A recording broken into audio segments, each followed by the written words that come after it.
And the next moment it might feel that your skull is in the middle of everything. Then the next moment everything is inside you, and then you are in the middle of everything, you see? A sort of capping process like this. So, in this state, you find that you less and less discriminate between what is important to be looked at and what is not important to be looked at. In order to enter this state, the first thing that is necessary is to slow down, to suspend judgment on what you ought or ought not to be doing. And here I would say then that I'm describing the initial stage of a process of meditation. And in talking in general about meditation, it is absolutely essential to understand that one cannot meditate correctly if you do it as a preparatory exercise for something else. Meditation is not self-improvement. Do not enter into it under any such delusions. There is no one to be improved. Meditation is a form of enjoyment. It's a way of digging the universe, if I may put it so slangily. Meditation is not meditating on anything. This always bothers Orientals. When somebody says, well, while we do this or that, we meditate. Well, a Westerner always says, what do you meditate on? An Oriental can't understand that. We don't meditate on anything. Meditation isn't about anything. It isn't like thinking about. It's simply a clarification of consciousness. And can be about anything or nothing. What's the first thing you do when you wake up in the morning? If you're checking your phone, stop that. Instead, try this technique from the... And so to enter the state of mind, which is called jhana, which when translated into Japanese becomes Zen.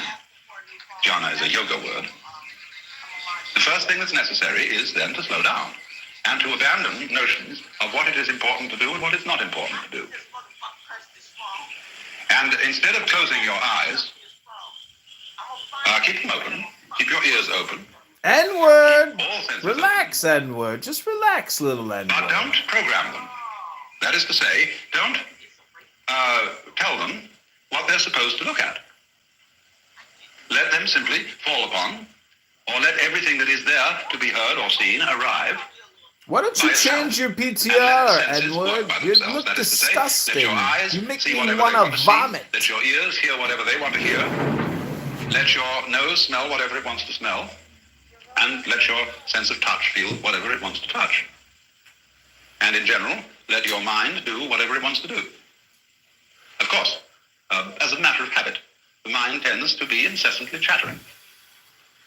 Words set up constant circuits. And one's skull is full of voices. They're not always your voice. Your mother's voice, your father's voice, your Aunt Matilda's voice, your teacher's voice is still talking to you when you think. And if you listen very carefully to your thoughts, you will hear other people in your head. Because you see, you are not you. You are an amazing collection of what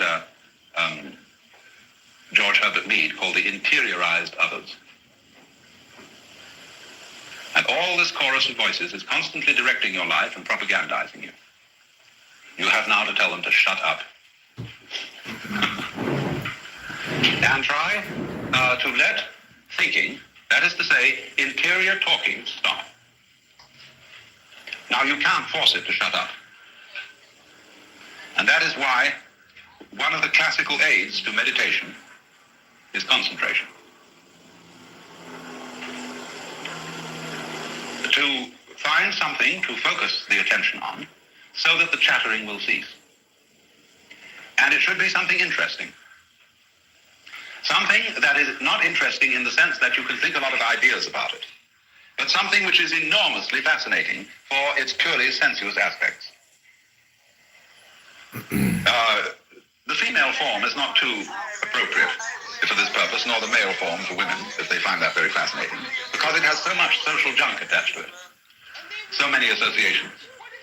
So one inclines to choose something like jewelry, or a crystal, or a flower, or a purely abstract play of light patterns, or something like that, as what is called a support for contemplation. Something which you don't need to think about, but which you can look at enwrapped. And as you acquire this way of becoming wordlessly